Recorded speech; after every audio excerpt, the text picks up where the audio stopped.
It's time to get educated on the craziness impacting K-12 classrooms and college campuses around the world. This is the Dr. Duke Show. Hello, everyone, and welcome to the Dr. Duke Show. Before we get started, please hit that share button so we can educate more patriots around the country. Before we start, I do want to give a shout out to our friends at Clean Start. Clean Start's hand sanitizer is really a wonder. It is odor-free. It is delivered in a foam. It lasts for more than 2 hours. It can be refilled 19 times from a jug simply by ordering again, and it also helps cure wounds. It's not just killing bacteria, it's helping your skin heal. Simply visit freedomproject.com/clean, K-L-E-E-N, to get your order. Again, freedomproject.com/clean, K-L-E-E-N. Today, we start with yet another example of alphabet people run amok. As a preschool teacher, released a video bragging about how she loves teaching 3- and 4-year-olds about her sexuality and about pronouns. Now, this video, we're going to go right to it in a moment here. It is really kind of creepy. This is a female who is now claiming that she's a male, that's transitioned to a male, singing or lip syncing an Adele song in very rather sensuous, lecturing moms and dads about what she's going to do to their kids. Does that all sound like something that's really hard to believe? I don't believe I'm telling you about it, so take a look.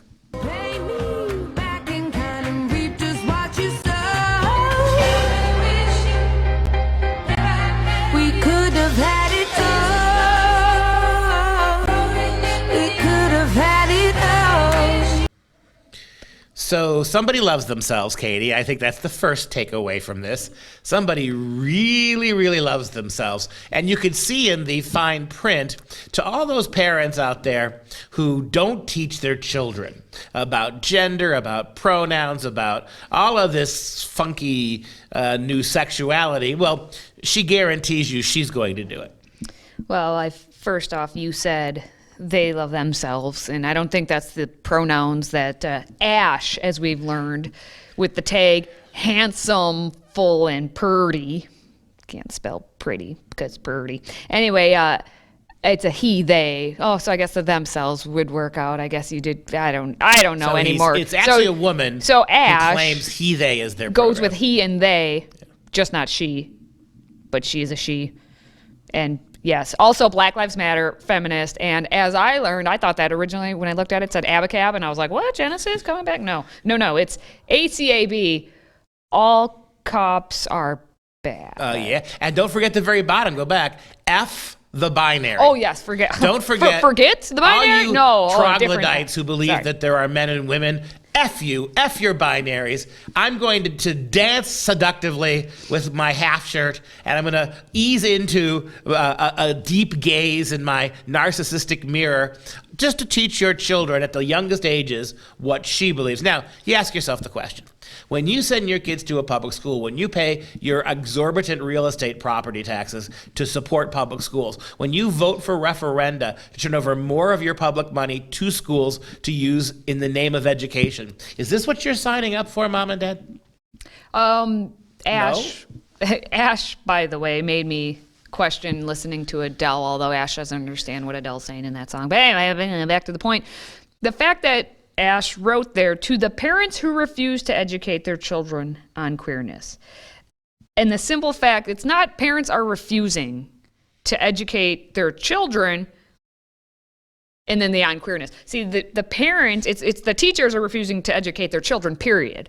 I'm trying to put a fine, just educate the children for what you were hired to do, but it has to be on queerness, on sexuality, on all the things that their minds want it to be, except for actual education of things that will help society as a greater whole. And the simple fact that it says, I am an openly non-binary trans preschool teacher. Again, this was what we say for every single one of these stories. Why do 3, 4, 5, 6, 7, 8, 9, 10-year-olds need to know anything that you are an openly non-binary trans teacher? Why is any of that information pertinent, relevant to getting a education? Why? It has nothing to do. There's the Katie. answer. And I go back to what she said. This is a preschool teacher, right? And you see what her values are. The only purpose she has is to foist her lifestyle on your kids. She wants your children, who are too young to even contemplate sexuality in anything like an abstract way. We're talking about 3 and 4-year-olds, maybe 5-year-olds. What is she going to do? Her whole purpose of the classroom is to force your children to see her as some kind of role model, force her particular very narcissistic understanding of sex and gender on your kids. So we've seen this time and time again. As far as pre-K goes, there's no evidence that it's going to make your kids smarter. There's absolutely no evidence that it's going to give your kid a leg up in school. In fact, we actually know from recent studies it will not help them academically, and it will emotionally hurt your kids. It will make your kids rushing them into school when they're too young, but well before the age of 5. There's this dissociation from their parents that occurs. There's a little trauma involved with this. And when you look at the kind of teacher, you just saw her, right? The kind of teacher you're going to put in place to replace you at age 4 and 5, and you see what their agenda is, tell me why you want to send your kids to preschool again. With all the censorship taking place on social media platforms, we've made it easy to keep up with your favorite content. Simply download the Freedom Project Media app in your app store. Get access to 18 new videos a week, plus thousands of archived shows, lecture series, and educational animations. Download the Freedom Project Media app on your Apple TV, Roku, tablet, or phone, and make sure you allow for notifications to keep you informed.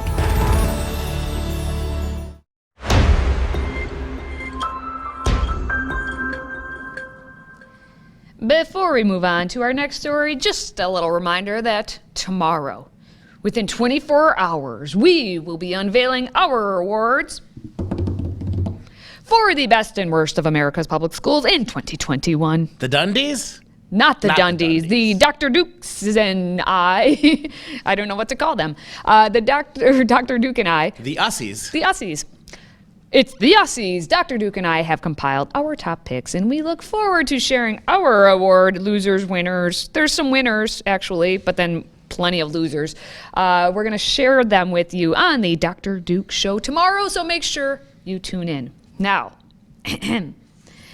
big T, little t.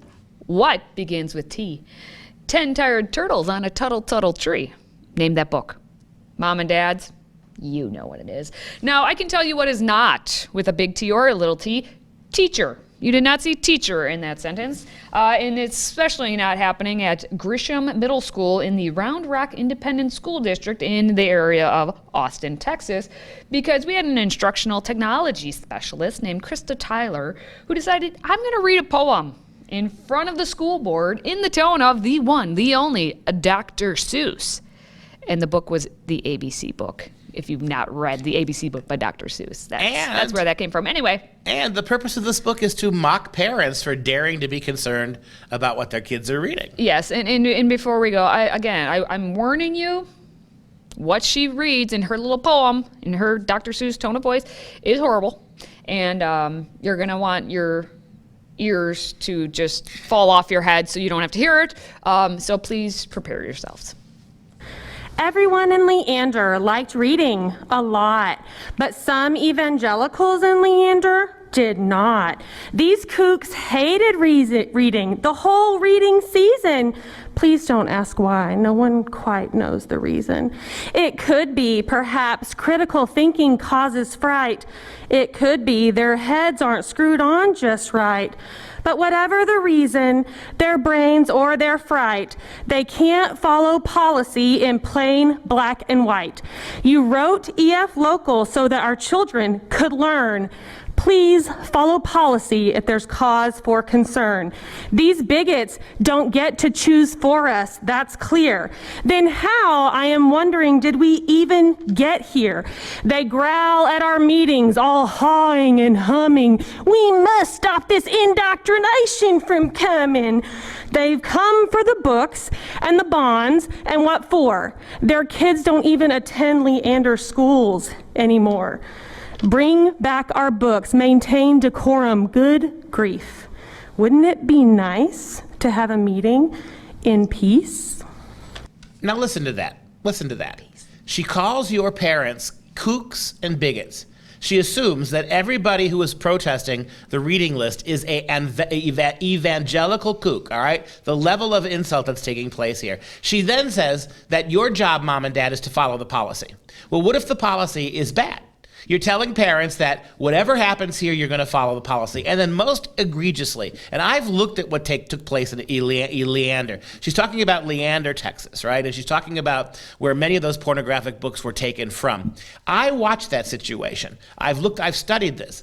None of the moms who were protesting the books were actually protesting their anti-Christianity. And none of the parents got up there and said, as a Christian, I'm offended. Not one single one of those parents stood up as a member of the local Baptist school. I believe this. This was simply an approach, a protest about the pornographic nature of some of those books. And notice what she says. If you don't want kids reading pornography, that means you don't want them reading. And why do you hate reading? I mean, it is the worst straw man I've ever seen. But then again, they're teachers. How smart are they, actually? Do you expect consistency and intellectual rigor from what we're turning out in the last 5-10 years in the public school classroom? This is exactly what you'd get. All ideology, all assumptions, straw man set up, knocked down, complete and utter cluelessness, right? Got news for you there. Protesting bad policy is exactly what has to happen. The answer to your being upset with policy is not to shut up in policy. And at the end of it all, right, not wanting your kids to read those books does not mean you're anti-reading. And those books we're talking about, we've discussed many a times over and over on again. This show. Lawn Boy. Remember that Genderqueer, one? Yep. That one is all about, basically the boy is reminiscing about explicit experiences he had at 10 years old, and some of those explicit experiences involve 35-year-old men and 10-year-old boys having sex. There you go. So if you don't want to read about that, this is the policy. Then this is the policy. Shut up and there follow in the black policy. and white. Yeah, they're in black and white. Another book is Genderqueer, a memoir, which it has photos, actual photos of sexual acts. Between men and adults. Yes, a boy and a man. And so there have been 11 books that actually got pulled just back in December for such sexual content, which makes you wonder if they actually took the time to pull 11 books, how many more are in that library at these schools? Well, and she also says, bring our books back. Maintain decorum. Bring them back. Really? I mean, there's so many other things to read that how much do you want to bet that little Tyler hasn't read much beyond these categorized new books written for the sexuality of children? One wonders what she knows. What is she capable of teaching, do you think, besides this radically charged curriculum? Yes, and as she said, they growl at our meetings, all hawing and humming. Okay, well, who's doing this hawing and humming? One example is Dustin Clark, who has 4 kids within this school district, so he's well in his right, according to the teacher, maybe, to actually speak out on such issues. He has been arrested for actually speaking out prior to this school board meeting at a different one. And he says, I'm disgusted and disheartened that there are teachers in the school district who think it is okay to mock the parents for their religious beliefs and for demanding that children not have access to books in the library or classroom that have pornographic illustrations and graphic descriptions of sex acts. So Dad, Dustin, actually cares about what is being taught to his children and wonders, how is it that we have these teachers who are able to actually go out and now mock them incessantly in front of everyone. And one last thing. Did you notice that the one other thing she did when she was reading her little parody of Dr. Seuss, when she got to evangelical, she started talking like a Texan, right? I did notice there was an accent Did you notice switch that? there. I was like, this is some Yankee carpetbagger with a degree from Berkeley or someplace down there now teaching in Austin, Texas, and using her fake accent to mock Texans. There was a time, as recently as yesterday, you'd run these gumshoe carpetbaggers out of town on a rail. Maybe it's time to bring back tar and feathering in the great state of Texas. Today's show is sponsored by our friends at MyPillow. Save up to 66% on all items at MyPillow.com when you use the code Dr. Duke. That's DRDUKE. Support this show by supporting a great American company.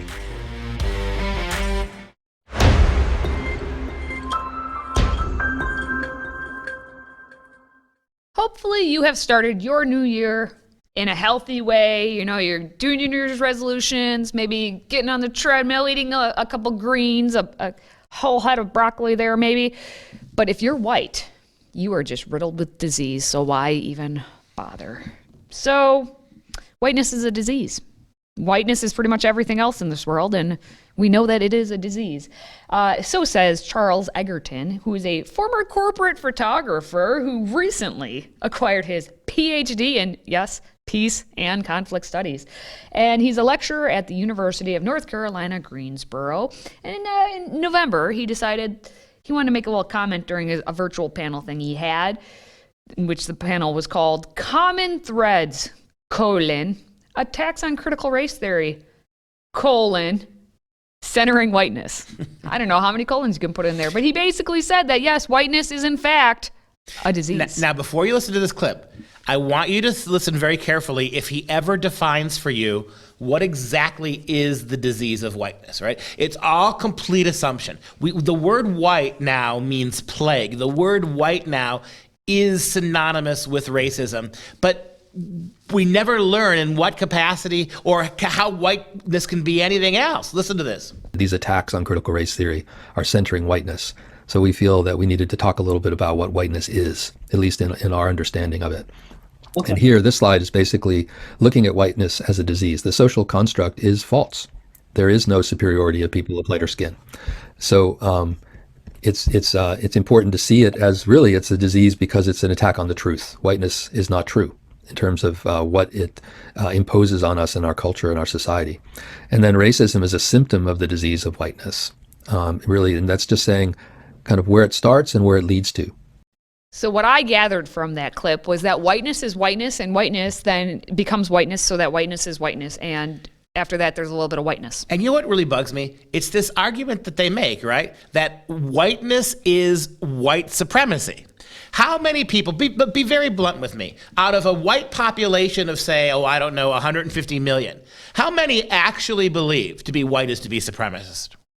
I'll bet you it's less than 1% of 1%. It doesn't exist. Where are you getting this from? This assumption that whiteness means white supremacy. How do you make that leap? Show me how that leap is made between being white and therefore irremediably being for white supremacy. It doesn't exist. And then you say racism is both what whiteness is and it's also a symptom of whiteness. See how that works? I mean, sure seems to me like you're scapegoating. You found the one thing. It's the big catch-all, right? The one word you're going to blame the entire history of hatred and savagery and violence and war and colonialism. Forget the reality that every nation on earth, every race is guilty of this kind of stuff. You've decided that the word whiteness now stands for all of that, and you never unpack that. You said yourself, this attack on critical race theory centers whiteness. Explain that to me. By opposing critical race theory, you are centering whiteness? No, you're not. You're not doing any such thing. So in his argument, if whiteness is a disease because it's an attack on the truth, do you flip it and say blackness is a health agent because it's all about the truth, or it's an attack on falsities? Like, how do you, when you flip the terms like that to be the opposite of what this is does that make any sense? None of this makes sense, but that's like, he's basically doing his normal word soup. Okay, whiteness is Mad Lib. Like, it's a Mad Lib. That's what it is. So right now he decided, okay, if I say disease, that's a trigger word. And what does it say about our culture that the people that are playing these games are almost inexcusably white?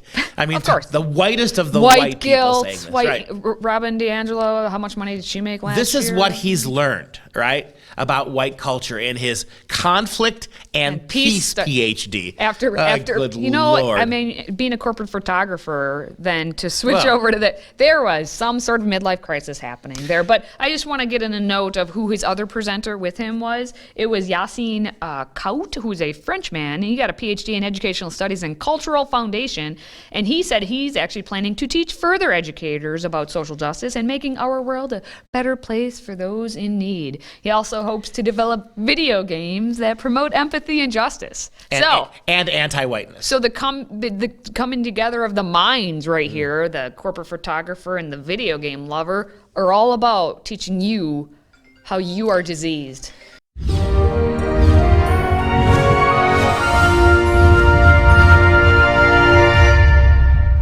This is, of course, the time to be thinking about new beginnings and new years.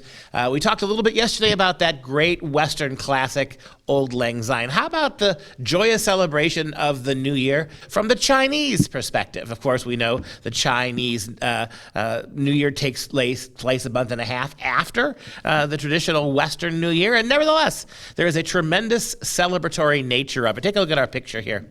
We have an interesting picture here from the 18th century, the last part of the 1700s, from China, and it's Yao Wen Han's 18th century work of art noted as the joyous celebration at New Year. And you have a deeply layered picture. I love these pictures of China from this period are very Byzantine. If you think about Byzantine art and those glowing golden backgrounds, you see that they share a lot in common with what's happening in this particular period of Chinese artistic endeavor as well. You see in the foreground a deeply layered painting. You see young children celebrating with toys and puppets this incoming New Year. And as you move back, you see older and older, and then farther back, older and more revered generations of Chinese. You get the whole layout of this beautifully striated culture where, theoretically at least, the older you were, the more you were valued. The older you were, the more your wisdom was treasured by the family. The young people are all in front, engaging in rather childish games, and you move backwards to the real sanctification of age and wisdom and experience. Of course, all this would be eradicated in a couple of hundred years by the communist revolution, but this culture had a lot to offer, with a lot to teach the West, too, about the appreciation of the old when it's time to study and celebrate the new with the Chinese New Year. As we know, Chinese New Year, also called the Spring Festival or the Lunar New Year, falls between January 21st and February 20th annually.